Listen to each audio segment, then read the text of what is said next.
আসসালামু আলাইকুম। আজকের লেকচারটা হচ্ছে এক্সপেরিমেন্ট নাম্বার 9 এন্ড 10 এর উপরে। তো আমি 9 এন্ড 10 একটা লেকচারে আমি কভার করার চেষ্টা করব, কারণ 9 এন্ড 10 দুইটা একসাথে একটা সিঙ্গেল সফটওয়্যার সম্পর্কে বলা আছে। সো যদিও এক্সপেরিমেন্ট নাম্বার 9 এ বলা হচ্ছে ইন্ট্রোডাকশন টু দ্যাট সফটওয়্যার, এবং এক্সপেরিমেন্ট নাম্বার 10 এ হচ্ছে ওই সফটওয়্যারটা দিয়ে আসলে কোনটা প্র্যাকটিক্যাল কেস স্টাডি বলা আছে আর কি। তো আমরা যে সফটওয়্যারটা নিয়ে কথা বলবো সেটার নাম হচ্ছে পাওয়ার অফ সিমুলেটর। তো আমি যেটা করব হচ্ছে আসলে ইন্ট্রোডাকশন এবং প্র্যাকটিক্যাল কেস স্টাডি আলাদা আলাদা করে না করে আমি সরাসরি একটা কেস স্টাডি দিয়ে শুরু করব, যেখান থেকে আমি ইন্ট্রোডাকশনটাও সাথে সাথে কভার করে দিব। তো যার কারণে আসলে এক্সপেরিমেন্ট নাম্বার 9 এন্ড 10 নিয়ে আমি একটা ভিডিও সিম্পল একটা সিঙ্গেল ভিডিও করব আর কি। তো সবার প্রথমে আসলে জানা প্রয়োজন আমাদের পাওয়ার অফ সিমুলেটরটা কি জিনিস। পাওয়ার অফ সিমুলেটরটা হচ্ছে এটা এমন একটা সিমুলেটর যেটা কিনা সাধারণত হাই ভোল্টেজ পাওয়ার সিস্টেমের অপারেশনটাকে সে সিমুলেট করে একটা টাইম ফ্রেম নিয়ে, এবং টাইম ফ্রেমটা হতে পারে হচ্ছে কয়েক মিনিট থেকে হতে পারে থেকে শুরু করে কয়েকদিন পর্যন্ত হতে পারে। তো পাওয়ার অফ সিমুলেটরটা দিয়ে বেসিক্যালি আমরা হচ্ছে এই স্টাডি গুলাতে বা আমাদের যে এক্সপেরিমেন্ট সেখানে আমরা দেখবো হচ্ছে কিভাবে লোড ফ্লো স্টাডি করতে হয়, কিভাবে ফল্ট অ্যানালাইসিস করতে হয়। আহ, আর তাছাড়া এটা দিয়ে আরো বিভিন্ন ধরনের স্টাডি করা পসিবল, বাট আমাদের যে এক্সপেরিমেন্ট সে অনুযায়ী হচ্ছে আমরা এই দুইটা স্টাডি বেসিক্যালি আমরা আজকে দেখবো আর কি। এখন যদি আমি সবার প্রথমে যদি লোড ফ্লো স্টাডির কথা বলি, তাহলে তো মাথায় একটা প্রশ্ন চলে আসবে। সেটা হচ্ছে আমাদের এক্সপেরিমেন্ট নাম্বার 8 কিন্তু আমাদের লোড ফ্লো স্টাডি নিয়ে একটা কথা বলা আছে আর কি, এবং একটা সলিউশন নিয়ে কিন্তু কথা বলা আছে। তো সাধারণত লোড ফ্লো স্টাডি, ম্যাটল্যাব এবং পাওয়ার অফ সিমুলেটরের ভিতরে ডিফারেন্সটা কোথায়? তো লোড ফ্লো স্টাডি যখন ম্যাটল্যাবে কথা বলবো, তখন সাধারণত দুই ধরনের সলিউশন হতে পারে ম্যাটল্যাবে কোডিং দিয়ে। সেটা হতে পারে গস সিডাল মেথড হতে পারে, অথবা নিউটন র্যাপসন মেথড হতে পারে। তো এটার সাথে ম্যাটল্যাবের সাথে পাওয়ার সিমুলেটর পার্থক্যটা কোন জায়গায়? যখন আমি ম্যাটল্যাব দিয়ে করব, তখন আমাকে একটা সিঙ্গেল সলিউশন, যেমন গোস সিডাল সলিউশনে যদি আমি কথা বলি, মেথড যদি সলভ করতে চাই, তাহলে এখানে গোস সিডালের বিভিন্ন ধরনের কোডিং গুলো আমাকে একদম ম্যানুয়ালি টাইপ করতে হবে।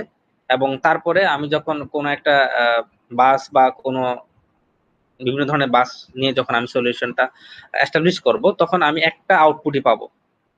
আবার যখন আমি নিউটন মেথড দিয়ে করতে চাইবো, তখন আমাকে আবার নিউটন মেথডের জন্য আবার নতুন করে কোডিং করতে হবে। সেই অনুযায়ী আমি সলভ করার পরে একটা সলিউশনই পাবো, সেটা হচ্ছে নিউটন মেথডের জন্য। তো এখান থেকে পাওয়ার সিমুলেটর পার্থক্যটা কোন জায়গা? পাওয়ার সিমুলেটর হচ্ছে অনেকটা আমরা যেরকম অর্কেড ক্যাপচার অথবা পিসপাইস, যেটা আমরা 1 2 তে শিখে আসছি, সেটাতে আমরা যেটা করেছি হচ্ছে বিভিন্ন ধরনের ব্লক, যেমন একটা রেজিস্টর, ক্যাপাসিটর অথবা অপ অ্যাম্প আমরা এখানে বসাচ্ছি। সেই অনুযায়ী আমরা ওয়ারিং করতেছি, তারপরে একটা যখন সলিউশনে ক্লিক করি আমরা সলিউশন পেয়ে যাচ্ছি। এক্স্যাক্টলি পাওয়ার সিমুলেটরটা অনেকটা ওরকম ইন্টারফেস।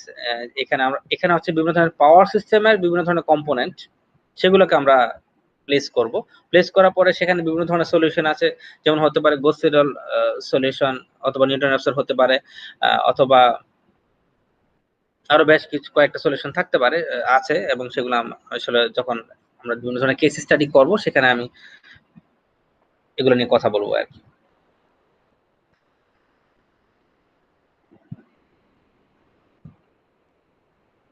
তো এখান থেকে আসলে বোঝা যাচ্ছে যে ম্যাটল্যাব থেকে এটা আসলে কতটুকু মানে কনভিনিয়েন্ট অথবা টাইম সেভিং।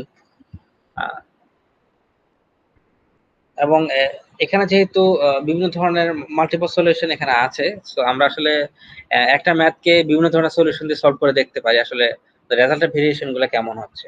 সো এখানে একটা একুরেসিটা অনেক বেশি বাড়ে আর কি। এবং আমরা আসলে বিভিন্ন সিচুয়েশনে আমরা কোন ধরনের সলিউশন নিয়ে আমাদের আগানো উচিত, সেটা সম্পর্কে কিন্তু আমরা একটা ভালো একটা আইডিয়া পেতে পারি আর কি। সো আসলে সবকিছু চিন্তা করলে ম্যাটল্যাবের চাইতে পাওয়ার সিমুলেটর অনেক বেশি বেটার। এবং পাওয়ার সিমুলেটর বেসিক্যালি বানানো হচ্ছে পাওয়ার সিস্টেমের বিভিন্ন ধরনের সলিউশনের জন্য। আহ, আর এখানে যে আসলে রিকমেন্ডেড রেফারেন্স বুকটা বা টেক্সট বুক যেটা দেওয়া আছে, সেটা হচ্ছে power system analysis and design by Glover and S Sharma. এই বইটা আসলে যদি আমরা কিনি, তাহলে এই বইটার সাথে আমরা একটা সিডি ফ্রি পাবো। এবং ওই সিডিটা বেসিক্যালি হচ্ছে আহ, ওখানে যদি বইটা কিনি সাথে সিডিটা ফ্রি, এবং সিডিতে হচ্ছে আমাদের সফটওয়্যারটা থাকে আর কি, পাওয়ার সিমুলেটর। তো যদি আমি অরিজিনাল বইটা কিনতে পারি সেখান থেকে আমি অরিজিনাল সফটওয়্যারটা কিন্তু পাবো আর কি, সিডির মধ্যে থাকে এবং ওই সিডির মধ্যে সফটওয়্যারটা ইনস্টলেশনের গাইডলাইনও দেয়া থাকে। আচ্ছা, তো ওই বইটাতে একটা চ্যাপ্টার আছে বা একটা সেকশন বলা যায় 1.5, ওখান থেকে কিন্তু আসলে এই ম্যানুয়ালটা কিন্তু করা হয়েছে। এই ইন্ট্রোডাক্টরি যে চ্যাপ্টারটা ম্যানুয়ালের, সেটা ওখান থেকে আসলে ইনহেরিট করা হয়েছে।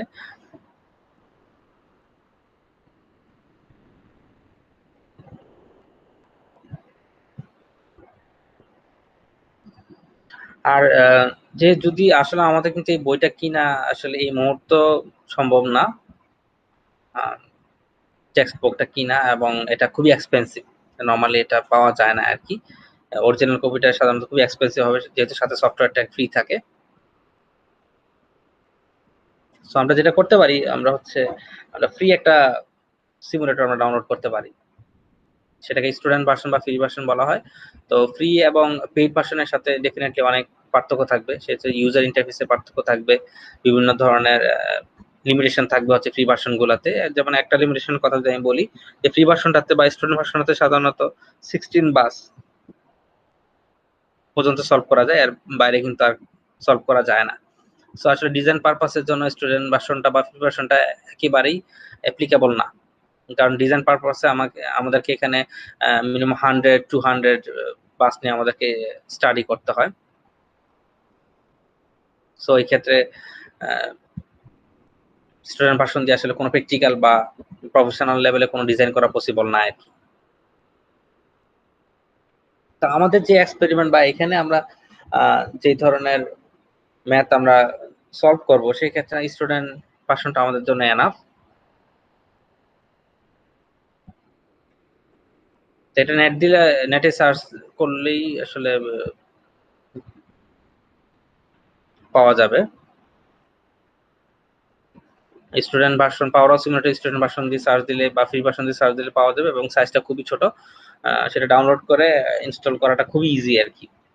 এখানে আসলে ইনস্টল করার জন্য তেমন কোনো স্পেশাল কোনো ইনস্ট্রাকশন নাই।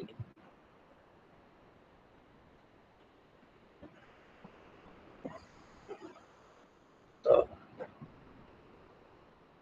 এখন এই বইয়ের ইনস্ট্রাকশন অনুযায়ী এখানে যে সফটওয়্যারটা ইনস্টল করার পরে ওখানে একটা স্যাম্পল কেস দেয়া থাকে আর কি। তো স্যাম্পল কেসটার নাম হচ্ছে এরকম, তোমরা যখন ফ্রি ভার্সনটা ইনস্টল করবা তখনও কিন্তু এই একই স্যাম্পল কেসটা কিন্তু ওখানেও দেওয়া থাকে আর কি। তো স্যাম্পল কেসটা দেখতে অনেকটা এরকম। তো এখান থেকে যদি বিভিন্ন প্যারামিটার গুলা বা কম্পোনেন্ট গুলো আমরা দেখি, সেখানে হচ্ছে এই যে ব্ল্যাক যে বার গুলা সেগুলো হচ্ছে বাস, এই যে সিম্বলটা সেটা হচ্ছে জেনারেটর, এই যে লাইন গুলা সেগুলো হচ্ছে ট্রান্সমিশন লাইন, মাঝখানে যেটা আছে সেটা হচ্ছে একটা মিটার থাকে, এম্পিয়ার মিটার বা কারেন্ট মিটার, আর এই সিম্বলটা হচ্ছে লোডের। কয়েকটা জিনিস আসলে স্যাম্পল কেসটাতে থাকে আর কি।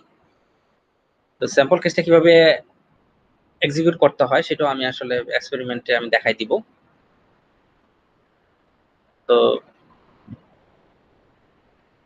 এখানে একটা ইন্ট্রোডাক্টরি যে এক্সপেরিমেন্ট নাম্বার 9, সেখানেও কিন্তু একটা স্যাম্পল একটা প্র্যাকটিক্যাল কেস নিয়ে কিন্তু স্টাডি করে আর কি। যদিও এটা অনেকটাই ছোট, বাট এখানে যতগুলা বাস হতে পারে বা লোড বা জেনারেটর বা ট্রান্সফরমার বা ট্রান্সমিশন লাইন, সেগুলো সবগুলো কিন্তু এখানে মোটামুটি কভার করা আছে আর কি। যদিও বাস নাম্বার খুবই কম, বাট কম থাকলেও এটা প্র্যাকটিক্যাল সিস্টেমের বিভিন্ন ধরনের যে কম্পোনেন্ট গুলো থাকে সবগুলো এখানে কভার করা আছে। সো আমি আসলে এই সেটআপটা নিয়ে আজকে আমি কাজ করব আর কি। এটাকে কিভাবে একটা সফটওয়্যারের মধ্যে কিভাবে আমরা সিমুলেট করতে পারি, তার বিভিন্ন ধরনের কম্পোনেন্ট গুলো কিভাবে আমরা বসাবো, সেগুলো হচ্ছে স্টেপ বাই স্টেপ আমি দেখাই দিব আর কি। তো অলরেডি আমার এই সফটওয়্যারটা ইনস্টল করা আছে।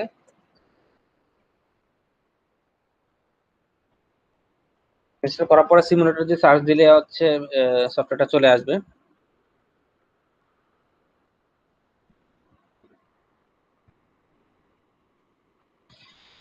এটা হচ্ছে তার স্টার্টআপ পেজটা। তো সেখান থেকে আমি যখন প্রথম কোনো একটা কেস স্টাডি নিয়ে শুরু করব বা কেস স্টাডি নিয়ে আমি অ্যানালাইসিস করতে চাই, সবার প্রথমে আমাকে একটা ড্র করতে হবে। তো সেই ক্ষেত্রে আমাকে একটা নিউ কেস স্টাডি জেনারেট করতে হবে আর কি। এখানে ফাইলে গেলে হচ্ছে নিউ কেস স্টাডি, আমার একটা নিউ কেস স্টাডি হয়ে গেল আর কি।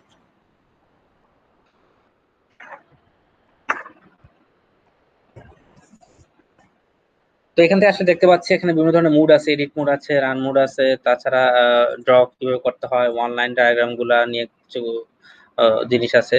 এখানে বিভিন্ন ধরনের টুলস এর আন্ডারে এখানে আমরা ধরনের বিভিন্ন ধরনের সলিউশন গুলা পেয়ে যাব, যেমন সিঙ্গেল সলিউশন, ফুল নিউটন, এরপর ফার্স্ট ডিকাপলড মেথড আছে, নিউটন র্যাপসন মেথড আছে, গস সিডল মেথড আছে, ডিসি পাওয়ার ফ্লো মেথড আছে। বেশ কয়েকটা সলিউশন কিন্তু এখানে আছে আর কি। তো অপশনের ভিতরে আসলে বিভিন্ন ধরনের অ্যানিমেশন সেট থেকে শুরু করে বিভিন্ন ধরনের সলিউশনের জন্য বিভিন্ন ধরনের অপশন এখানে আছে। এখানে অ্যাড অনস, সেখানে ফাইনালি হচ্ছে আমাদের উইন্ডোটা আর কি। তো এডিট মোড থেকে সবার প্রথমে চলে যাব হচ্ছে আমরা ড্র ট্যাবে। তো সেখান থেকে হচ্ছে আমি যদি নেটওয়ার্কে ক্লিক করি, আসলে আমরা একটা পাওয়ার সিস্টেমে যে ধরনের কম্পোনেন্ট গুলো লাগে সবগুলো কিন্তু এখান থেকে পাওয়া যাবে আর কি।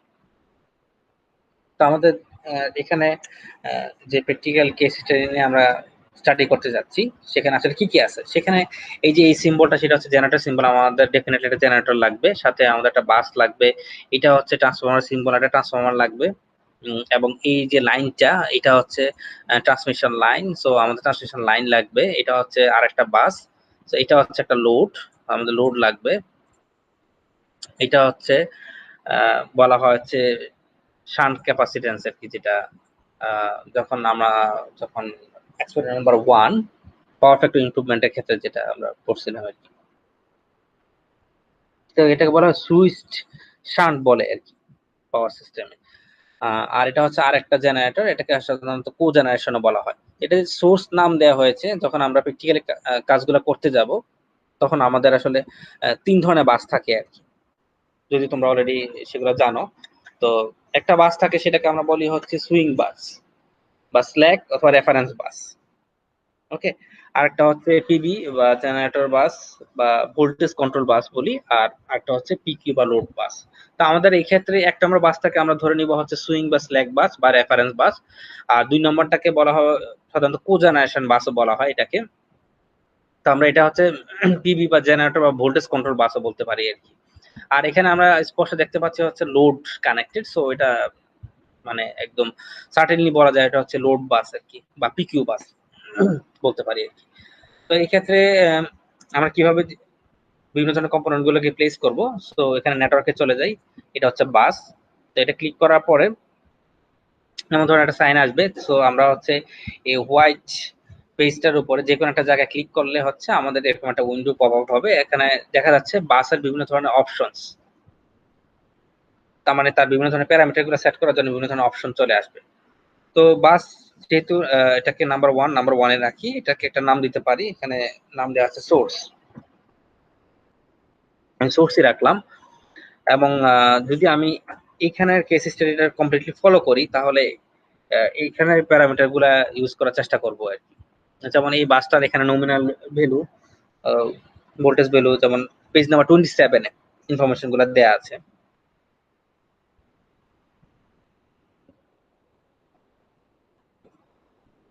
পেজ নাম্বার 27, যেমন 1 নম্বর বাস সোর্স, এবং সেটা নমিনাল ভোল্টেজ দেওয়া হচ্ছে 69, আর ভোল্টেজ পার ইউনিট দেওয়া হচ্ছে 1।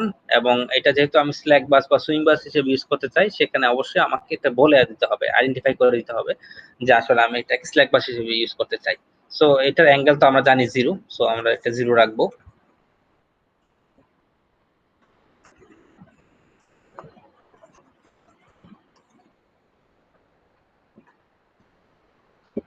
তাহলে আমার এখানে নমিনাল ভোল্টেজ ইউজ করতে হচ্ছে 69। দেন হচ্ছে ভোল্টেজ পার ইউনিটটা আমরা ইউজ করব হচ্ছে 1, এটা বাই ডিফল্ট দেওয়া আছে, অ্যাঙ্গেল 0 দেওয়া আছে, কোনো সমস্যা নাই। এবং এটাকে আমরা সিস্টেম সিলেক্ট বাস হিসেবে ইউজ করতে চাই আর কি। তারপর এখান থেকে সেভ এবং ওকে দিয়ে আমরা বের হয়ে যাই। এই যে তার নামটাও চলে আসছে, এটার নাম হচ্ছে সোর্স বাস। এগুলোকে বিভিন্ন ধরনের রিশেপিং করা যায়। ওকে। তাহলে আসলে আমরা প্রথমে বাসের কাজগুলা সেটআপ গুলা শেষ করে ফেলি, যেহেতু আমাদের এখানে 3টা বাস আছে। 2 নম্বর বাস, তারপর 3 নম্বর বাস। আচ্ছা, 2 নম্বর বাসের বিভিন্ন ধরনের নমিনাল ভ্যালু গুলো দেওয়া আছে। তো যেহেতু এটা হচ্ছে জেনারেশন বাস, সো আমরা আরেকটা বাস নিয়ে আসি এখানে 2। এটার নাম দেই হচ্ছে, এখানে যে ধরনের নাম ইউজ করছে ওরা এখানে ইউজ করছে কোজেনারেশন বাস।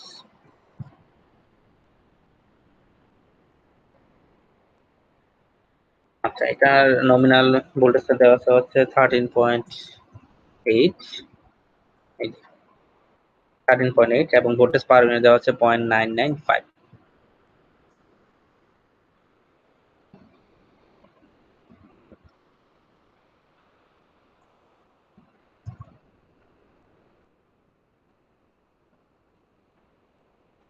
Save and okay. কোজেনারেশন বাস।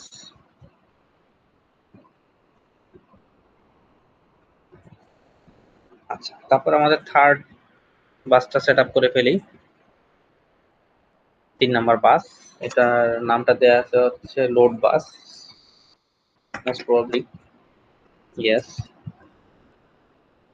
তো এটা নমিনাল ভোল্টেজটা দেওয়া আছে হচ্ছে এই 13.8, যেহেতু এটা লোড বাস, বাকি জিনিসগুলো আসলে আমাদের ইনপুট দেওয়ার কোনো প্রয়োজন নাই। লোড এটাও লাগবে না। এবং এগুলা কেন লাগতেছে না তোমরা অবশ্যই জানো, বিভিন্ন ধরনের বাসের কোন কোন প্যারামিটার গুলো নোন এবং কোনগুলো আননোন সেটাও তোমাদের জানা আছে আর কি অলরেডি। সেটা আমার হচ্ছে লোড বাস।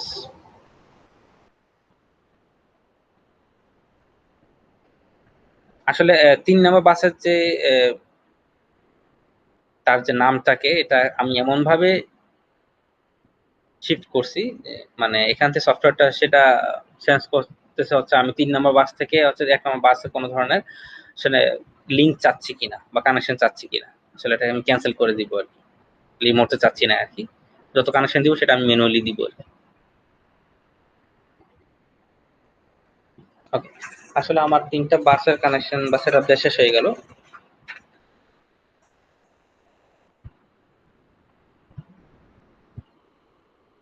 আচ্ছা, তারপরে চলে যাই, তারপরে আমাদের কি কি লাগবে।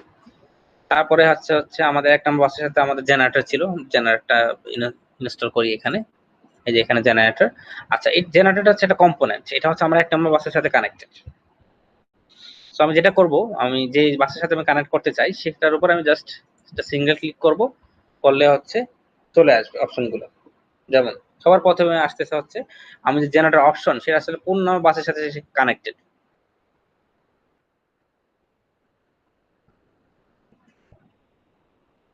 এখানে দেখা যাচ্ছে সে হচ্ছে 1 নাম্বার বাসের সাথে সে কানেক্টেড এবং বাসের নাম হচ্ছে সোর্স।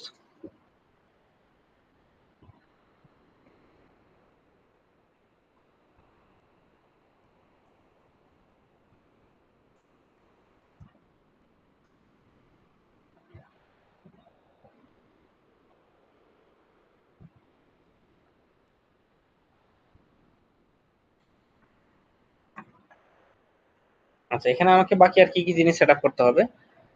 সাধারণত যেহেতু এটা আমার স্ল্যাক বাস, সেক্ষেত্রে আসলে মেগা ওয়াট তো আমি আসলে সেট করতে পারবো না, কারণ যেহেতু এটা ইনফিনিটি পরিমাণ সাপ্লাই আসলে এটা দিতে পারে। তো সেট পয়েন্ট আমি দিচ্ছি না, মিনিমাম তো দিচ্ছি না, কিন্তু ম্যাক্সিমামটা আমি ধরে নিলাম হচ্ছে 1000 পর্যন্ত সে হতে পারে আর কি। এটা বাই ডিফল্ট ভ্যালু, এটা যা আছে তাই থাকুক, সেটা আমি চেঞ্জ করতেছি না। বাট এখানে একটা জিনিস অলওয়েজ মনে রাখতে হবে, আমাকে এটা এভিআর এর জন্য অ্যাভেলেবেল কিনা সেটাকে আমাকে চেক করে দিতে হবে। সো এটা চেক অলরেডি বাই ডিফল্ট করা আছে। তো এভিআরটা আমরা জানি হচ্ছে অটোমেটিক ভোল্টেজ রেগুলেটর। আবার সেট পয়েন্ট ভোল্টেজটাকে আমাদেরকে দিতে হবে, যদি বাই ডিফল্ট এখানে দেওয়া আছে। সো এখান থেকে আর কোনো কিছু লাগার কথা না আর কি।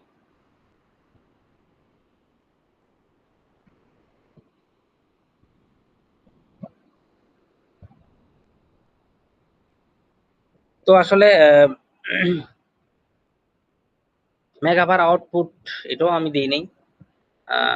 এখানে যে মেগাওয়াট যে আউটপুট এবং মেগাভার, এগুলো আসলে সে হচ্ছে অটোমেটিক্যালি সে ক্যালকুলেট করে নিবে।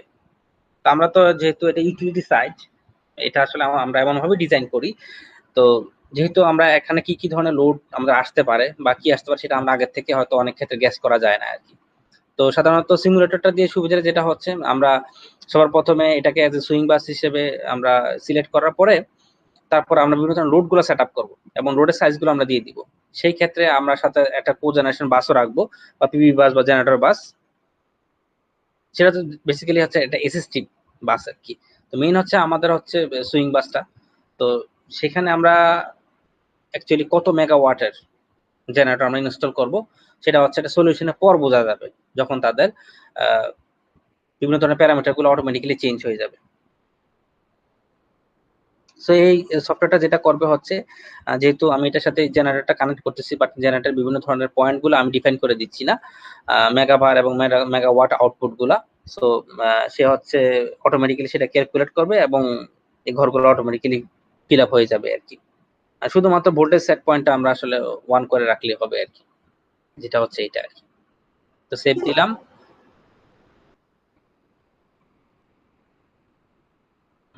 যাতে অ্যাটলিস্ট আমাকে জিরো করে রাখতে হবে।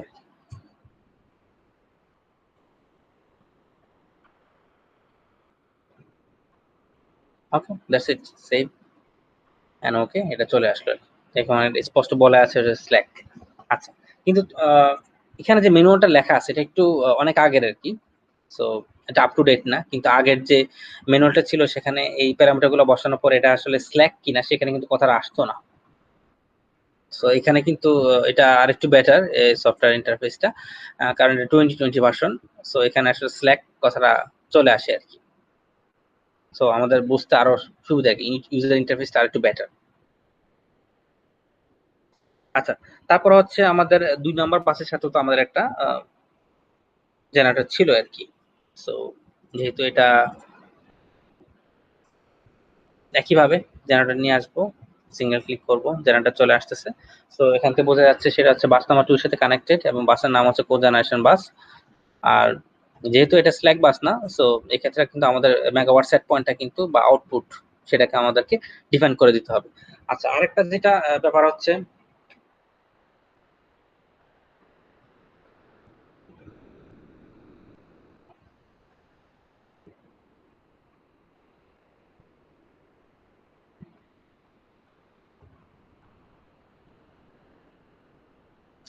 এখানে এই সফটওয়্যার যে ইউজার ইন্টারফেস বা বিভিন্ন অপশন গুলা, সেগুলা হচ্ছে তোমাদের ম্যানুয়ালে যে অপশন গুলা দেওয়া আছে সেগুলা ইউজার ইন্টারফেসের সাথে একটু ডিফারেন্ট মনে হতে পারে। যেমন হতে পারে অ্যালাইনমেন্টের ক্ষেত্রে হতে পারে, বা বিভিন্ন ধরনের গ্রাফিক্স এর ক্ষেত্রে হতে পারে। সো কনফিউজ হওয়ার আসলে কিছু নাই, হয়তো কিছু কিছু জিনিস এখানে এত এক্সট্রাও থাকতে পারে আর কি। সো যদি বেসিক জিনিসগুলো আসলে বোঝা যায় সেখানে কাজ করতে কিন্তু খুব একটা সমস্যা হওয়ার কথা না আর কি। সো এখানে যেটা ইউজ করছে হচ্ছে মেগাওয়াট আউটপুট, ইউজ করছে হচ্ছে 2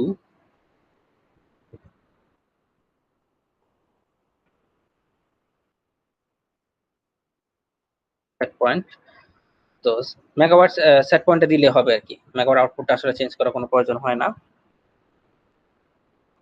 একইভাবে এটাও আমি অ্যাভেলেবল ফর এই রেখে দিব। আর এখানে ভোল্টেজ সেট পয়েন্টটা 1 এর চাইতে, পাওয়ার ইউনিটটা 1 এর চাইতে একটু কম হবে আর কি। যেমন এখানে ওরা ইউজ করছে হচ্ছে 0.9950। তো সেভ, ওকে। আচ্ছা, এখন আমরা দেখতে পাচ্ছি হচ্ছে এই জেনারেটরটা তার মেগা ওয়াট এবং মেগা ভার আউটপুটটা এখানে শো করতেছে। এটা ক্ষেত্রে 00 শো করতেছে, এটা কোনোটাই আসবে না যতক্ষণ না পর্যন্ত আমাদের সলিউশনটা কমপ্লিট হচ্ছে আর কি। তো নর্মালি আমরা মেগাবার আউটপুটটা দিতে চাই না বা দিই না এই কারণে, কারণ নর্মালি আসলে আমাদের ইন্টেনশন থাকে না যে একটা জেনারেশন সিস্টেম থেকে সেই মেগাওয়াটটা সে শুরুতে জেনারেট করে আসুক। এটা কিন্তু আসলে একটা আনওয়ান্টেড একটা প্যারামিটার। এটা সাধারণত এসি সার্কিটের বিভিন্ন ধরনের ইকুইপমেন্টের বিহেভিয়ারের কারণে কিন্তু আমাদের মেগাওয়াটটা লাগে আর কি। তো বেসিক্যালি একটা জেনারেটর সাধারণত মেগাওয়াট প্রডিউস করার জন্য ডিজাইন করা হয়। আচ্ছা, তাহলে পরবর্তীতে আমরা আসি। এখানে আছে 3 নম্বর বাসের সাথে আমাদের লোড কানেক্ট করতে হবে। তো লোডটা কি করব, একইভাবে আমরা নেটওয়ার্ক থেকে লোড নিয়ে আসবো, সিঙ্গেল ক্লিক করব, লোডে বিভিন্ন ধরনের অপশন চলে আসছে। দেখা যাচ্ছে হচ্ছে আমরা বাস নাম্বার 3 সাথে সেটা কানেক্টেড এবং বাসের নেমটা হচ্ছে লোড বাস আর কি। সো যেহেতু এটা একটা লোড, সো এক্ষেত্রে তার মেগাওয়াট এবং মেগাভার দুইটা আমি ডিফাইন করে দিব আর কি। এখানে হচ্ছে 7 দেওয়া আছে তোমাদের যে ম্যানুয়ালে, আর এখানে দেওয়া আছে 6.3। সো এখানে আসলে আর তেমন কিছু করার নাই। আচ্ছা, আর একটা জিনিস হচ্ছে এখানে ডিসপ্লের বিভিন্ন ধরনের ইন্টারফেসটা এখান থেকে চেঞ্জ করা যায়, যেমন এটা কতটুকু সাইজ হতে পারে। আর ওরিয়েন্টেশনটা কি উপরের দিকে থাকবে না নিচের দিকে থাকবে বা সাইডে থাকবে, এটা আসলে এখান থেকে ইয়ে করা যায়। আমি আসলে ডাউনে দিয়ে দিই, যেহেতু নিচের দিকে থাকলে আসলে খুব একটা কনজাস্টেড হবে না আর কি। সো এখন সেভ এন্ড ওকে দিয়ে বের হয়ে আসি। যদি আপ দিতাম সেটা উপরের দিকে আসতো, আর কিছুই না। সো এই ক্ষেত্রে এটা আরেকটু বড় করে দিই।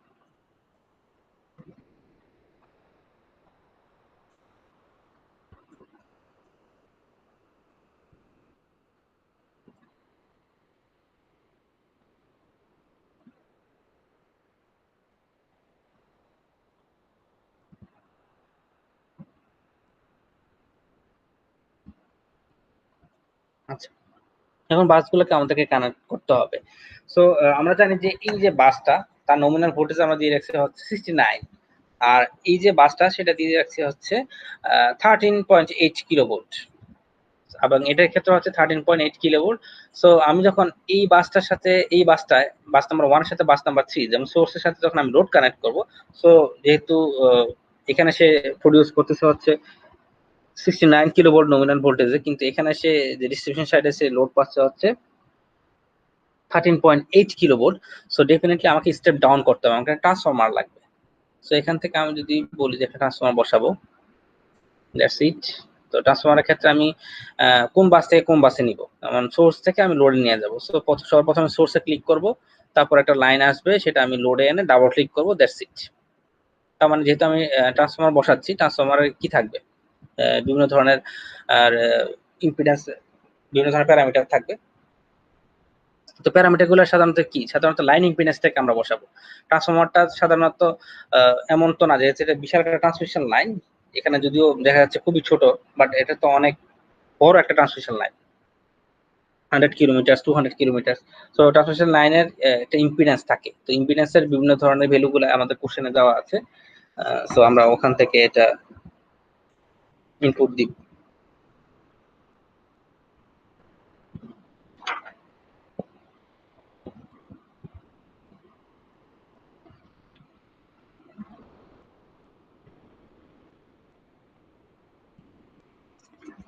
এখানে ট্রান্সফরমারের সাথে যে ট্রান্সমিশন লাইনটা আছে সেটা বিভিন্ন ধরনের প্যারামিটার গুলো আছে, সেটা হচ্ছে সিরিজ রেজিস্ট্যান্স আছে হচ্ছে 0.03, আর রিঅ্যাক্ট্যান্স আছে হচ্ছে 0.53।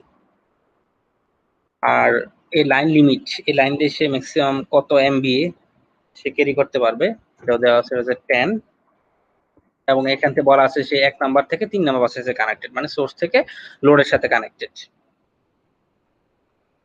আর শান্ট চার্জিংটাকে এখানে 0 আছে, আমরা 0ই রাখলাম। দ্যাটস ইট, এখানে আর কিছু লাগবে না আমাদের। Save and okay. সো এই যে সিম্বলটা আসছে সেটা হচ্ছে ট্রান্সফরমার, আর মাঝখানে একটা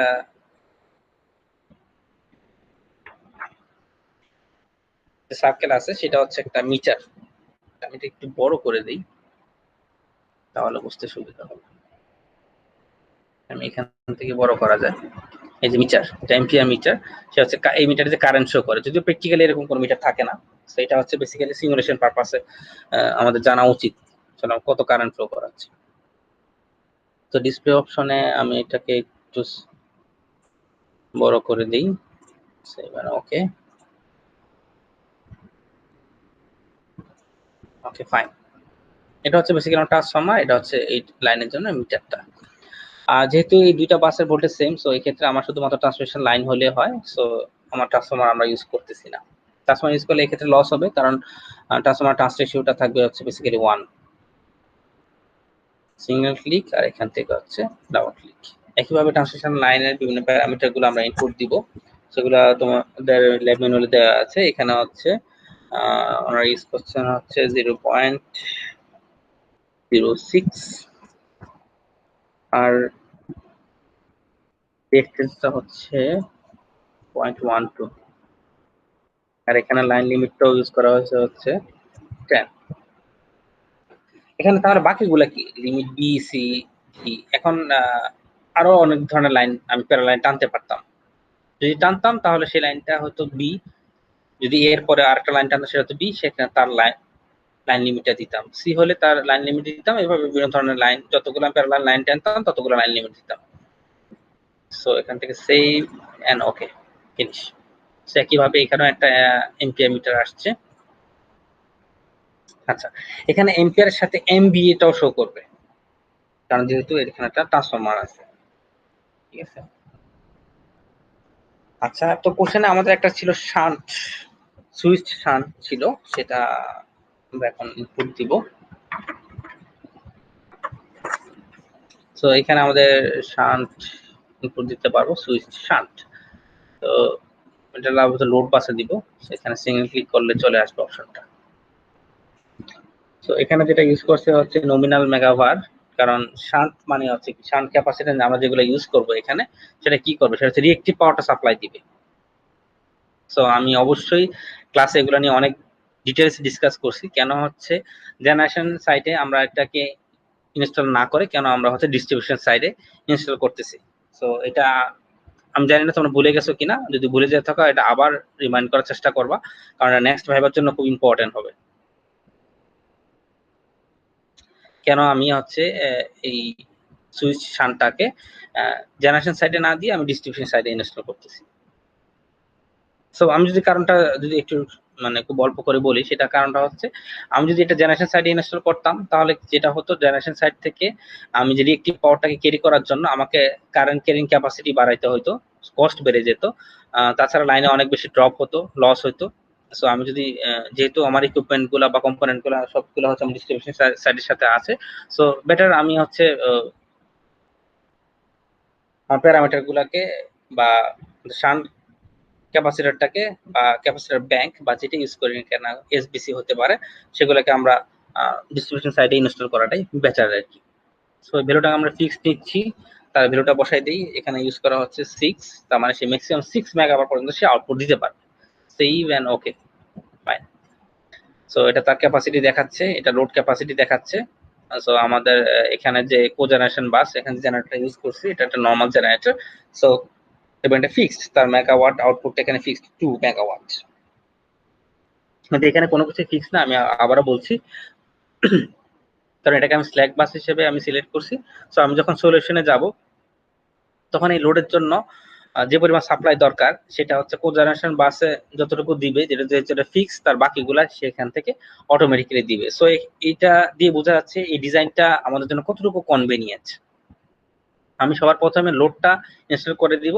লোড ইনস্টল করার পরে আমার বাকি যে জিনিসগুলো লাগবে ইউটিলিটি সাইড থেকে, আমার আরো কি কি ধরনের কত সাইজের আমার জেনারেটর লাগবে, সেটা আমি আসলে এই সফটওয়্যার দিয়ে সিমুলেট করে আমি ডিজাইন করতে পারি।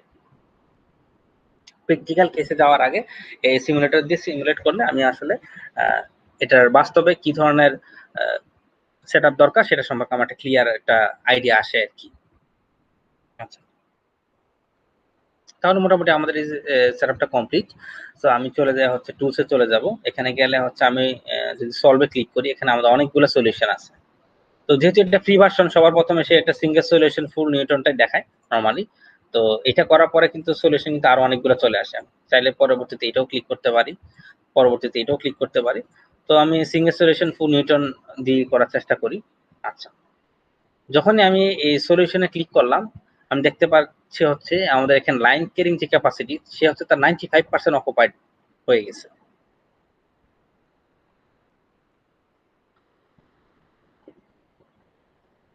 এবং যে ট্রান্সফরমার তার হচ্ছে তারও সে 94% সে ইউটিলাইজ করতেছে। আহ, আমি এখানে দেখতে পাচ্ছি আগে এটা ছিল 0 এবং এটাও ছিল 0, কিন্তু এটা হঠাৎ করে কত হয়ে গেছে, এটা হয়ে গেছে 8। এটা ছিল হচ্ছে 6, এটা হয়ে গেছে 5.5। আচ্ছা, আর এটা ছিল, এটা কোনো কিছু ছিল না, মেগাবাট আমরা 0 রাখছিলাম, সেটা হয়েছে -7। আচ্ছা, এখানে প্লাস গুলা দিয়ে বোঝাচ্ছে হচ্ছে সে হচ্ছে সাপ্লাই দিচ্ছে, আর মাইনাস গুলা দিয়ে বোঝাচ্ছে হচ্ছে সে হচ্ছে আহ, এটা কনজিউম করছে আর কি।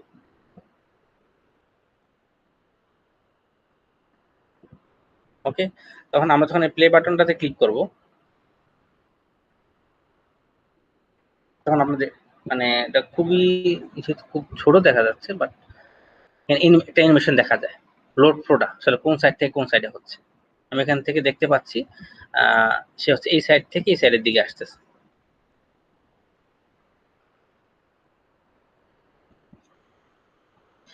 আচ্ছা, এখান থেকে আরেকটা যেটা কাজ করতে পারি, আমি লোডটাকে এখান থেকে চেঞ্জ করতে পারি। ডেল্টা পার মাউস ক্লিক আমি যদি এখানে ফ্যান দিয়ে দিই, তার মানে এখান থেকে বোঝাচ্ছে হচ্ছে এখানে একটা অপশন ক্রিয়েট হবে।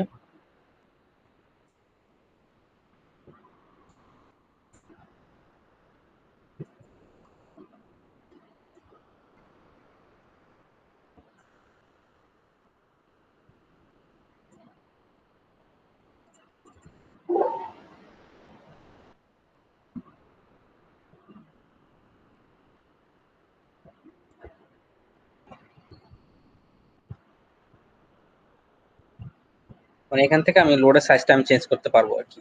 বারবার ডাবল ক্লিক করে এর ভিতরে না যে চেঞ্জ না করে আমি এখান থেকে এটা চেঞ্জ করতে পারবো। ফিল ভ্যালু এখান থেকে 7, আমি যেখান থেকে ক্লিক করি এখান থেকে আমি চেঞ্জ করতে পারবো। সো আমি আবার সলিউশনে চলে যাই, দেন ক্লিক। এখন যদি লোড যদি বাড়াই দেই, দেখা যাচ্ছে মানে কি আমি এখানে তার যে ট্রান্সফরমারের যে কারেন্ট ক্যারিং যে ক্যাপাসিটি, যে এমবি রেটিং, তার সাথে সে আরো 71% সে বেশি অকুপাইড হয়ে গেছে। সো যার কারণে এটা কিন্তু রেড হয়ে গেছে। আমি আরো বাড়াই তো 268% হয়ে গেছে। আমি আরো বাড়াই, অলরেডি সে অনেক আগে সে এক্সিট করে ফেলছে। এখন মনে আমার এই নিউশনটা তোমরা ক্লিয়ারলি দেখতে পাচ্ছ। আর এখান থেকে এটা খুবই স্লো, যেহেতু তার জেনারেটর সাইজটা খুবই ছোট, সো এখান থেকে সে কনজিউমও করছে খুব অল্প পরিমাণে। ওকে, আমি এটা সাইজ যতই বাড়াবো সাথে সাথে আমার কিন্তু দেখতে পাচ্ছ যে যে স্ল্যাক বাস সেটা কিন্তু সাইজ কিন্তু অটোমেটিক্যালি কিন্তু চেঞ্জ হয়ে যাচ্ছে, এবং তার মেগাবার রেটিংও চেঞ্জ হয়ে যাচ্ছে। একইভাবে এটারও হচ্ছে। তো এটার প্র্যাকটিক্যাল ভ্যালুটা যেটা ইউজ করছিলাম সেটা ছিল 6, কিন্তু অ্যাকচুয়াল মেগাবার সে এই মুহূর্তে সাপ্লাই দেওয়া হচ্ছে 5.4। তো এটা যেহেতু 5.4 এর বেশি, বাকিটা আসতেছে হচ্ছে আমাদের ইউটিলিটি সাইড থেকে।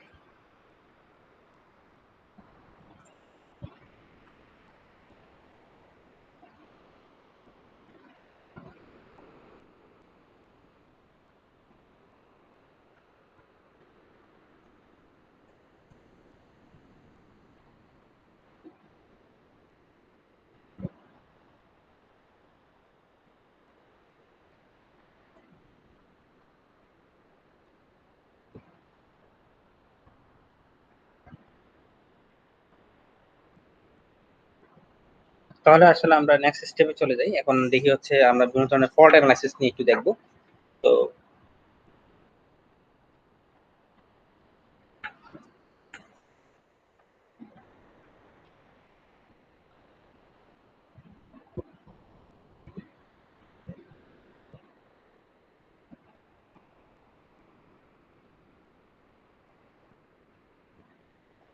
আচ্ছা, এটা যাওয়ার আগে আমি একটু ট্রান্সফরমার ক্ষেত্রে একটা জিনিস একটু বলে আসি।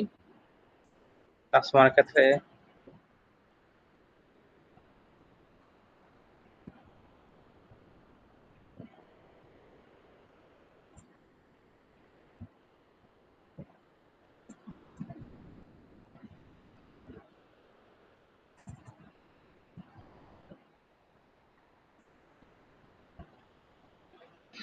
ট্রান্সফরমার ক্ষেত্রে একটা কথা বলা হয় নাই, এখানে একটু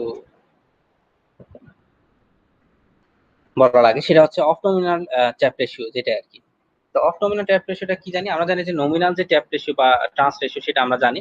আহ, সেটা ছাড়াও অফ নমিনাল ট্রান্স রেশিওটা কি জিনিস? অফ নমিনাল ট্রান্স রেশিওটা হচ্ছে দিয়ে বোঝা হচ্ছে যদি আমরা এডিশনালি আরো কিছু যদি পাওয়ার, যদি আমরা ট্রান্সফরমার প্রাইমারি সাইড থেকে সেকেন্ডারি সাইডে আমরা যদি ট্রান্সমিট করতে চাই, তাহলে হচ্ছে এই অফ নমিনাল ট্রান্স রেশিওটাকে আমরা ইউজ করতে হবে। That means of nominal turns রেশিওটা হচ্ছে মানে হচ্ছে কিছু এডিশনাল পাওয়ার ট্রান্সমিট করা, যেটা কিন্তু ট্রান্সফরমার প্রাইমারি থেকে সেকেন্ডারি তে হতে হবে আর কি। তো সেটা রেঞ্জ সাধারণত থাকে হচ্ছে 0.9 থেকে 1.1 পর্যন্ত। তো যদি আমি অফ নমিনাল ট্রান্স রেশিও যদি 1 ইউজ করি, তাহলে এটা দিয়ে কি বোঝায়? এটা দিয়ে বোঝাবো হচ্ছে যে আমরা হচ্ছে প্রাইমারি থেকে সেকেন্ডারিতে কোনো এডিশনাল কোনো পাওয়ার আমরা ট্রান্সমিট করতেছি না। সো আমি যদি এখানে আমাদের ল্যাব ম্যানুয়াল যেটা ইউজ করছে 1.01, ঠিক আছে এইটা। যেহেতু কোনো আমি ফেস শিফটিং ইউজ করতেছি না, সো এটাকে আমি 0 0 রাখতেছি। তো এখান থেকে আমি যদি সেভ ওকে দেই, তারপরে যদি আমি আবার সলিউশনে চলে আসি, তাহলে কি দাঁড়ায়? যেহেতু আমি এডিশনাল কিছু পাওয়ার আমি সাপ্লাই করতেছি, সো এক্ষেত্রে আমরা দেখতে পাচ্ছি হচ্ছে এটা কিছুটা চেঞ্জ হয়ে গেছে। আগে যতটুকু অকুপাইড ছিল এখন ততটুকু অকুপাইড না। কারণ কি, এটা হচ্ছে তার লোড অনুযায়ী সে তার ক্যাপাসিটি চেঞ্জ করে ফেলছে। যেহেতু আমি 1.01 পর্যন্ত দিয়েছি, সো এটা দিয়ে যখন 1 দিয়েছিলাম যা ছিল, এখন যা আছে তার পার্সেন্টেজটা অনেকটা কমে গেছে, কারণ সে এডিশনালি আরো কিছু পাওয়ার সে সাপ্লাই দিচ্ছে।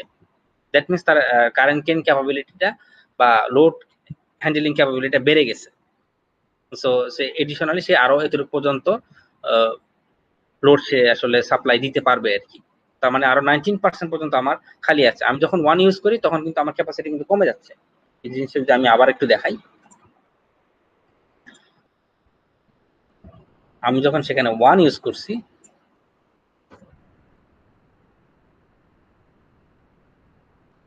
তখন কিন্তু 94% অকুপাইড। কারণ হচ্ছে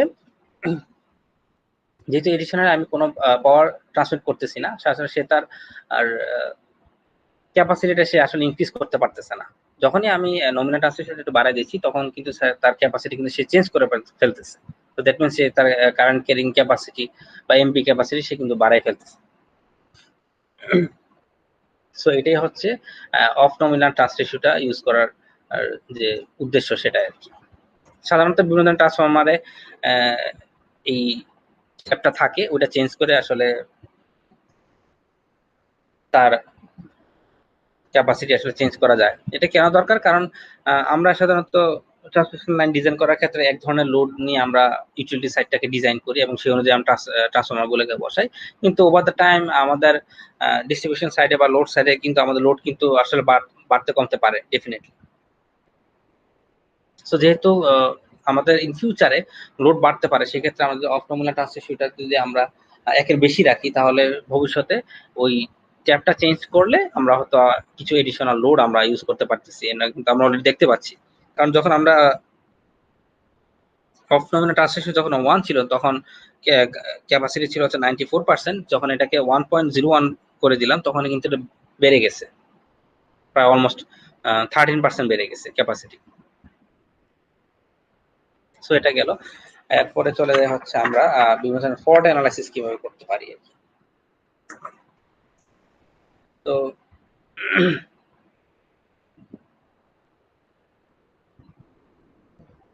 আচ্ছা, এখানে একটা কোশ্চেন আসতে পারে যে আমরা যখন ম্যাটল্যাব দিয়ে করি সেখানে বিভিন্ন ধরনের আমরা আইটারেশন সেট করতে পারি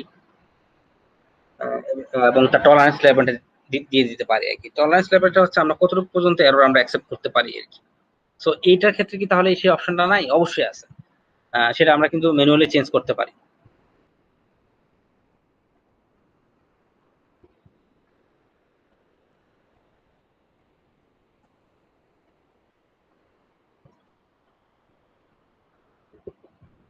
এটা হচ্ছে সিমুলেশন অপশনে যখন চলে যাব, এখানে দেখতে পাচ্ছি হচ্ছে আমাদের টলারেন্স লেভেলটা আমরা দিতে পারবো এবং আমরা কতগুলো আইটারেশন চাই সেটা দিতে পারবো। এখন এই সফটওয়্যারটা আসলে খুবই ফাস্ট।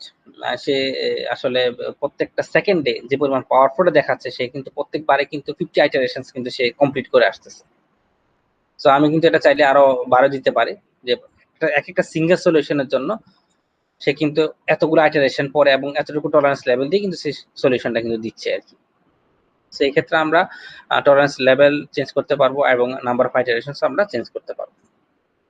আচ্ছা, এরপরে যদি আমরা বলি যে আমরা ফল্ট অ্যানালাইসিস করতে চাই, তাহলে এই অপশনটাতে ক্লিক করলে হবে। সো এই ক্ষেত্রে আমাদের এটা হচ্ছে ফল্ট অ্যানালাইসিসের উইন্ডোটা। এখান থেকে বিভিন্ন ধরনের অপশন এখানে শো করতেছে।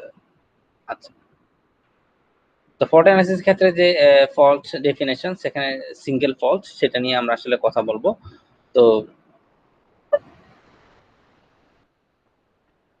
সেক্ষেত্রে আমরা দেখতে পাচ্ছি হচ্ছে এখানে আমাদের সিঙ্গেল ফল্টের জন্য 3টা বাস চলে আসছে, বাস 1 2 3 সোর্স, কোজেনারেশন এন্ড লোড বাস। তো এখানে ফল্টের বিভিন্ন ধরনের লোকেশন আমরা সেট করতে পারি। তো যদি আমরা বাস ফল্ট করতে চাই তাহলে যে কোনো একটাতে ক্লিক করলে হবে, ক্লিক করার পরে জাস্ট আর কিছু না, ভেরি সিম্পল। এবং ফল্ট টাইপটা কি চাই আমরা, single line to ground fault, কারণ আমরা জানি যে কয়েক ধরনের ফল্টই আছে। একটা হচ্ছে single line to ground fault, তারপর হতে পারে যে লাইন টু লাইন ফল্ট, তারপরে double line to ground fault, সবই আছে। এবং এখানে আরেকটা আছে থ্রি ফেজ ব্যালেন্স যে ফল্ট, সেটাও আছে মানে ফোর্থ পয়েন্ট হিসাবে। আর ফল্ট লোকেশন বিভিন্ন ধরনের হতে পারে, বাস ফল্ট হতে পারে, ইনলাইন ফল্ট হতে পারে। এখন আমি যদি শুধুমাত্র বাসের ক্ষেত্রে ফল্ট করি তাহলে শুধুমাত্র আমি এটাকে সিলেক্ট করব। আমি ধরে নিলাম হচ্ছে আমি সিঙ্গেল লাইন টু গ্রাউন্ড ফল্টটা আমি দেখতে যাচ্ছি, তাহলে জাস্ট এই অপশনগুলো সিলেক্ট করার পর আমি ক্যালকুলেট দিব, আমার বিভিন্ন ধরনের ফল্ট চলে আসছে। যেমন এই ফল্ট করার পরে আমি যখন 1 নাম্বার বাসে তখন আমি ফল্ট করতেছি, তখন বাকি বাসগুলোতে কিন্তু তার ইফেক্ট আসতেছে। যেহেতু আমি 1 নাম্বার বাসে ফল্ট করতেছি, তার কিন্তু ভোল্টেজ কিন্তু তার 0 হয়ে যাচ্ছে।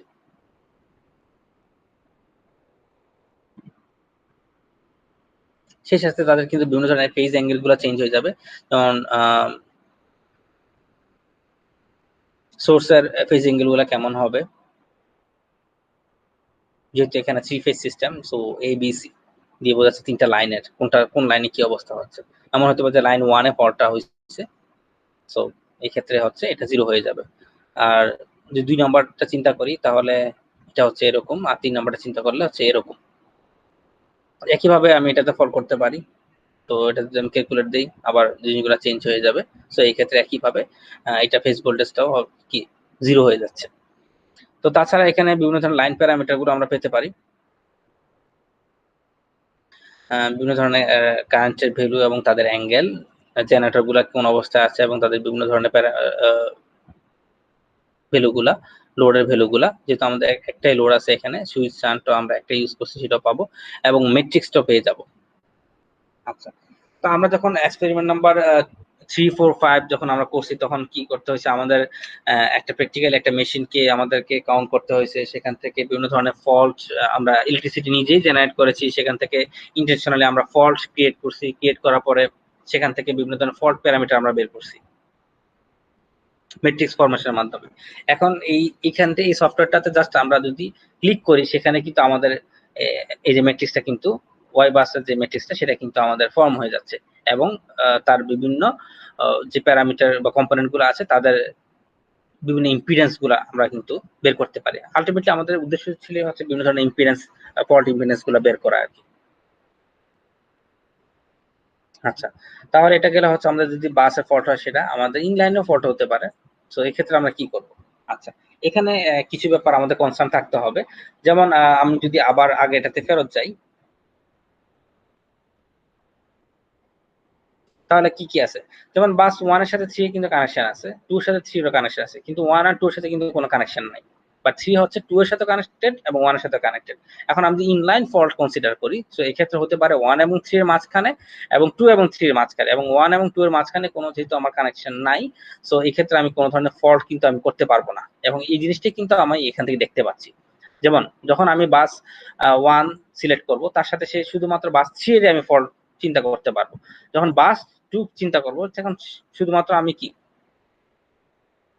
শুধুমাত্র 3 এর কথা চিন্তা করতে পারবো, 1 কিন্তু আমি এখানে চিন্তা করতে পারছি না। সো কিন্তু যখন আমি 3 চিন্তা করব তখন আমার কিন্তু দুইটা অপশন চলে আসে, বাস 2 হইতে পারে, বাস 1 ও হইতে পারে। সো এই ব্যাপারগুলো কিন্তু আমাদের একটু মাথায় রাখতে হবে। তো যদি আমি 1 নাম্বারটা চিন্তা করি তার সাথে 3 কানেক্টেড, তাহলে 3 ধরে নিলাম ইনলাইন ফল্ট, ফল্টের নেচারটা ধরে নিলাম হচ্ছে single line to ground fault. So এগুলো বাই ডিফল্ট যা সিলেক্ট করা আছে সেগুলো নিয়ে নিলাম, এখান থেকে ক্যালকুলেট দিয়ে দিলাম। একইভাবে আমরা এখান থেকে বিভিন্ন ধরনের রেজাল্ট গুলো আমরা পেয়ে যাবো। বাস রেকর্ড গুলো পাবো, লাইন রেকর্ড গুলো পাবো, জেনারেটর গুলো পাবো, লোডস, শান্টস, এবং একইভাবে আমরা ওয়াই বাস ম্যাট্রিক্সটাও পেয়ে যাবো।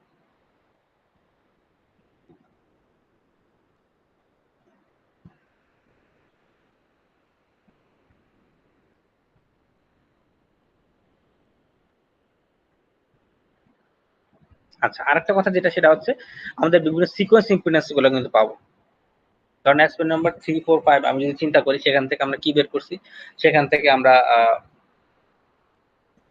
পজিটিভ সিকোয়েন্স ইম্পিডেন্স, তারপর নেগেটিভ সিকোয়েন্স ইম্পিডেন্স, এগুলো আমরা দেখছি বেসিক্যালি। তাছাড়া এক্সপেরিমেন্ট নাম্বার 3 তোমাদের কমপ্লিট হয়ে গেছে, সেখানে দেখছিলাম হচ্ছে বিভিন্ন ধরনের সিমেট্রিক্যাল কম্পোনেন্ট বের করছিলাম একটা কারেন্টের। তো বেসিক্যালি সেখান থেকে আমরা কিন্তু বিভিন্ন ধরনের ইম্পিডেন্স সিকোয়েন্স ইম্পিডেন্স গুলো হিসাব করছিলাম। এক্সপেরিমেন্ট নাম্বার 4 থেকে আমরা যেটা পেয়েছিলাম সেটা হচ্ছে পজিটিভ সিকোয়েন্স ইম্পিডেন্স, আর হচ্ছে এক্সপেরিমেন্ট নাম্বার 5 থেকে আমরা যেটা পেয়েছিলাম সেটা হচ্ছে নেগেটিভ সিকোয়েন্স ইম্পিডেন্স ছাড়াও আমরা দুই ধরনের ইম্পিডেন্স বের করছিলাম। সেগুলো ছিল হচ্ছে সাবট্রানজিয়েন্ট রিঅ্যাক্ট্যান্স, একটা ছিল ডিরেক্ট অ্যাক্সিস, একটা ছিল কোয়াড্রেচার অ্যাক্সিস। আচ্ছা, তো যাই হোক, এখানে আমরা ইজিলি দেখতে পাচ্ছি আমরা বিভিন্ন ধরনের সিকোয়েন্স ইম্পিডেন্স গুলো বের করতে পারি। একটা হচ্ছে পজিটিভ সিকোয়েন্সের জন্য, এটা হচ্ছে নেগেটিভ সিকোয়েন্সের জন্য, এটা হচ্ছে জিরো সিকোয়েন্সের জন্য।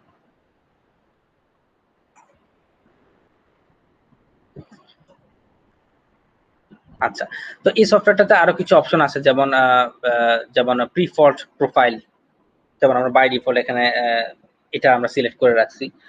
তারপর প্রোফাইল অপশন আছে এখানে, আইইসি প্যারামিটারস। আচ্ছা, তাছাড়া আমরা বিভিন্ন ধরনের ফেজ আমরা সিলেক্ট করে দিতে পারবো। এখানে নরমাল আছে, নরমালি হচ্ছে বাই ডিফল্ট সে যা যা দরকার সে সবগুলো সে সিলেক্ট করবে। অথবা ফেজ এ বি সি আমি এটাকে এখান থেকে সিলেক্ট করে দিতে পারি, অথবা শুধুমাত্র আমি শুধু ফেজ গুলো রাখতে পারি, বাকি জিনিসগুলো আমি ডিসকার্ড করতে পারি। তো এখানে হচ্ছে ফল্ট অ্যানালাইসিস বিভিন্ন ধরনের প্রোফাইল আছে। সো এগুলো নিয়ে আসলে আমি খুব ডিটেলস বলতেছি না। যারা থিসিস করবে হয়তো মাস্টার্স বা আন্ডারগ্রেড থিসিসের ক্ষেত্রে সে তারা হচ্ছে যখন এই সফটওয়্যারটা নিয়ে আরো ইন ডেপথ অ্যানালাইসিস করবে তখন আসলে তারা এই জিনিসগুলো নিয়ে আরো জানতে পারে, এই ফিচার্স গুলো নিয়ে। আসলে এটা আমাদের এক্সপেরিমেন্টে কভার করা নাই, সো এই জন্য আমি এগুলো নিয়ে আসলে কোনো কথা বলতেছি না। এগুলো আমাদের আসলে এই মুহূর্তে কোনো কাজে লাগছে না আর কি। আচ্ছা, ডাটা, ডাটার ক্ষেত্রে কি করতে পারি হচ্ছে বিভিন্ন ধরনের ডাটা কিন্তু আমরা এখান থেকে লোড করতে পারি আর কি। কিভাবে? যদি আমাদের কোনো IEEE স্ট্যান্ডার্ডের কোনো ফল্ট ডাটা যদি থাকে, সেখান থেকে আমরা যদি এখানে লোড করি, লোড করার পরে আমরা যখন একইভাবে যখন ফল্ট অ্যানালিসিস গুলো করব, তখন আমরা বিভিন্ন ধরনের সলিউশন আমরা পেয়ে যাব। আচ্ছা, এখানে যেমন বাসের জন্য আছে, জেনারেটরের জন্য আছে সুইচ শান্ট।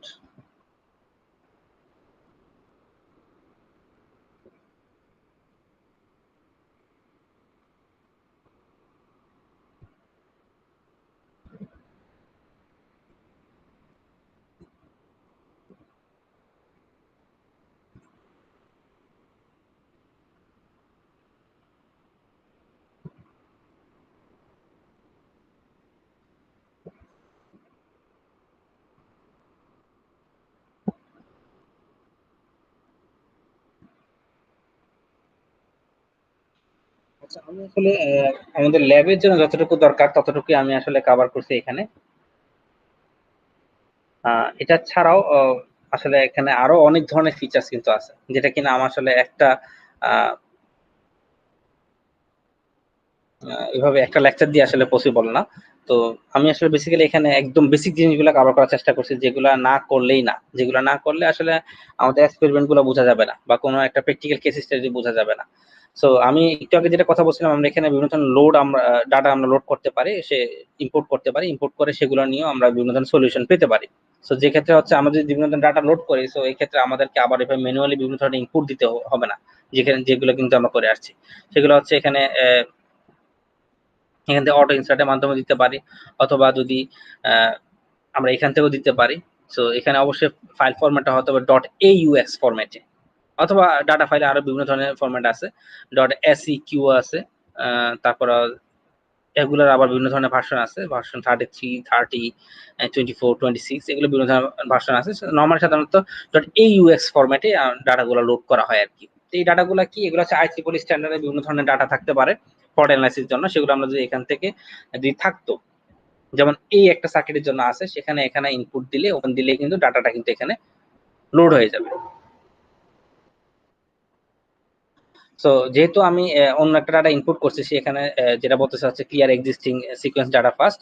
সো আমি চাচ্ছি না, আমি এটাকে রিমুভ করতে চাচ্ছি না, যা হচ্ছে থাকুক, আগেরটাই থাকুক। সো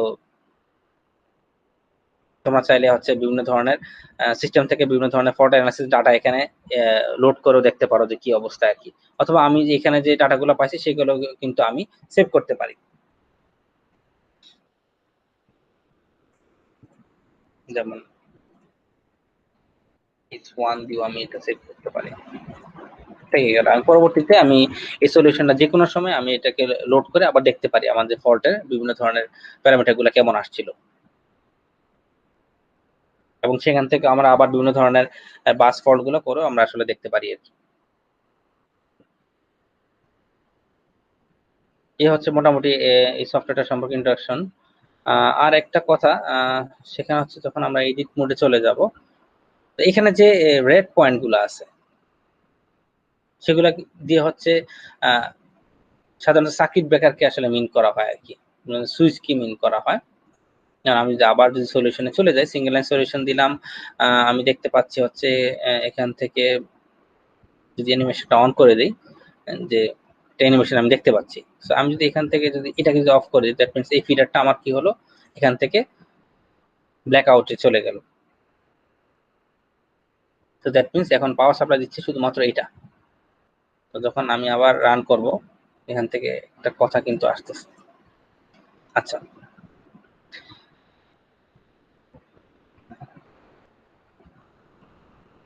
এখান থেকে এটা যে বোঝা যাচ্ছে হচ্ছে সিস্টেমটা পুরো ব্ল্যাক আউটে চলে গেছে। এখন এই সিস্টেমটাকে আসলে আবার যে রান করতে হয়, এটাকে রিস্টার্ট করতে হবে। ওকে, সো আমি এটাকে ব্ল্যাক আউট না করে আমি যদি এটাকে ব্ল্যাক আউট করি, তাহলে কি সে পারবে? একটু দেখি।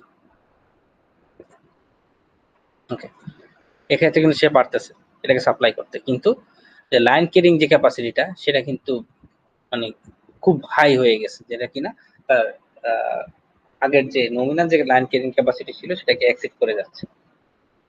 ওকে, তো যেটা করতে পারি, আমি যদি এখান থেকে লোডটাকে ডিসকানেক্ট করে দিই, এটা হচ্ছে নর্মালি বিভিন্ন লাইন লসের কারণে সে এত পার্সেন্ট সে ক্যারি করতেছে। তো সেটা সে কত পার্সেন্ট, মাত্র 13.2%। 13.2%। ওকে, আসলে এখানে মানে অনেক ধরনের ফিচার্স আছে। এটা আসলে তোমরা ইন ফিউচার যদি থিসিস করো বা যেটাই করো না কেন, ওই অনুযায়ী তোমাদের ডিমান্ড অনুযায়ী তোমরা আসলে বিভিন্ন জিনিস তোমরা নিজেরাই শিখে ফেলতে পারো আর কি।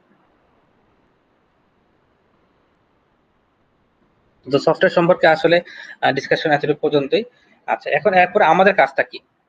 আমাদের যেটা কাজ আছে সেটা হচ্ছে, এটা তো এখানে গেল, তাহলে এক্সপেরিমেন্ট 10-এ চলে যাবা। তো ওখানে আর একটা কেস স্টাডি আছে, সেটা আসলে নিজেরা করার চেষ্টা করবো। এটা হচ্ছে এটা, এই যে এটা। সেটা করার পরে আসলে কাজটা কি? এখানে হচ্ছে আমাদেরকে যেটা করতে হবে, পেজ নাম্বার আর হচ্ছে 46, এখানে হচ্ছে পাওয়ার ফ্লো 1। আমি যেভাবে দেখাই দিচ্ছি সেভাবে হচ্ছে বিভিন্ন ধরনের প্যারামিটার গুলা বসাতে হবে পাওয়ার সিমুলেটরে, বসানোর পরে সেগুলো সলিউশন করতে হবে, সেগুলো সলিউশন থেকে হচ্ছে এই ডাটা টেবিলটাকে আমাদেরকে ফিল আপ করতে হবে। একইভাবে পাওয়ার ফ্লো 2, এটাও সলভ করতে হবে। বিভিন্ন টেবিলে বিভিন্ন ধরনের ডাটা দেওয়া আছে, সেগুলো আসলে বসালেই হবে, খুব বেশি একটা কঠিন না আর কি। তারপর সেখান থেকে হচ্ছে কি ধরনের জিনিস আমরা আসলে জানতে চাইছি, সেগুলো কিন্তু এখানে সলভ করে দেখাইতে হবে আর কি। আর এখান থেকে যে কয়েকটা কথা বলা আছে, যেমন গস সিডাল এবং তাদের আইটারেশন, সবকিছু কিন্তু আমি দেখাই দিয়ে আসছি, ওখানে আছে নিউটন রাফসার সলিউশন, ওখানেও এটা আছে। সো জাস্ট এটা সেটআপটা কম্পোনেন্ট গুলো বসাতে পারলে হলো, বাকি হচ্ছে সলিউশন ওখানে অলরেডি বাই ডিফল্ট দেওয়াই আছে। তারপর থার্ড হচ্ছে পেজ নাম্বার হচ্ছে 51, এখানে হচ্ছে একটা প্রজেক্ট ডিজাইন করতে হবে, সেটাও করতে হবে। এবং এই তিনটা জিনিসই হচ্ছে ইন্ডিভিজুয়াল না, প্রত্যেকটা হচ্ছে গ্রুপে সাবমিট করতে হবে, প্রত্যেকটা গ্রুপ থেকে একটা দিলে হবে। যেমন গ্রুপ 1 থেকে হচ্ছে এই তিনটা দিবা, গ্রুপ 2 থেকেও একইভাবে এই তিনটা দিবা, গ্রুপ 3 থেকেও একইভাবে তিনটা দিবা, আপ টু মানে এক একটা সেকশনে যতগুলো গ্রুপ আছে, যদি 5টা গ্রুপ থাকে, 5টা গ্রুপে ইন্ডিভিজুয়াল এগুলাকে সাবমিট করতে হবে। তো এগুলা ডেডলাইনটা হচ্ছে আমি গুগল ক্লাসরুমে দিয়ে দিব। সো আজকে তাহলে এই পর্যন্তই থাকলো। ওখানে আমি গুগল ক্লাসরুমে অ্যাসাইনমেন্ট সম্পর্কেও বলে দিব, এবং গুগল ক্লাসরুমে আমি অ্যাজ অ্যাসাইনমেন্ট হিসেবে এটা অ্যাসাইন করে দিব। তবে তোমাদের যে ভাইবা হবে, ভাইবাতে কিন্তু এটা সম্পর্কে কোশ্চেন থাকবে। এটার উপর যেহেতু আমরা কোনো পিসি বেস কোনো এক্সাম নিচ্ছি না, বাট ভাইবা 2 তে এটা সম্পর্কে আমি অতটুকুটা কি, বা আমরা টিচাররা যারা আছেন এখান থেকে টুকুটা কিছু কোশ্চেন আসবে, যেগুলো হচ্ছে খুবই বেসিক। যেহেতু তোমরা এটা বাকি আরো 3টা কেস স্টাডি করবা। সো এই ক্ষেত্রে আসলে ওই কোশ্চেন গুলো অবশ্যই পারার কথা আর কি, খুব বেসিক লেভেলে। যারা সফটওয়্যারটা নিয়ে এই অ্যাসাইনমেন্ট গুলো সলভ করবা তারা অবশ্যই এগুলো অ্যান্সার দিতে পারবা, ওগুলো নিয়ে খুব মানে খুব কঠিন হবে না আর কি কারোর জন্যই। সো আমি গুগল ক্লাসরুমে এগুলো অ্যাসাইন করে দিয়ে এগুলো ডেডলাইনটা দিয়ে দিব। যেহেতু আমি এটা যখন আমি ভিডিওটা আপলোড করব তার থেকে আমি 2 দিন পরে এটার উপরে আবার তোমাদের একটা জুম মিটিং করব, সেখানে তোমাদের বিভিন্ন ধরনের প্রবলেম নিয়ে আমার সাথে কথা বলবা। যদি কারো কোনো সফটওয়্যারটা সম্পর্কে বুঝতে কোনো সমস্যা থাকে বা বিভিন্ন ধরনের কম্পোনেন্ট নিয়ে কোনো কোশ্চেন থাকে, ল্যাব রিলেটেড, ল্যাবে যতটুকু লাগবে ততটুকু নিয়ে আমরা ডিসকাস করবো আর কি ফার্দার। সো আজকে আসলে এই পর্যন্তই থাকুক।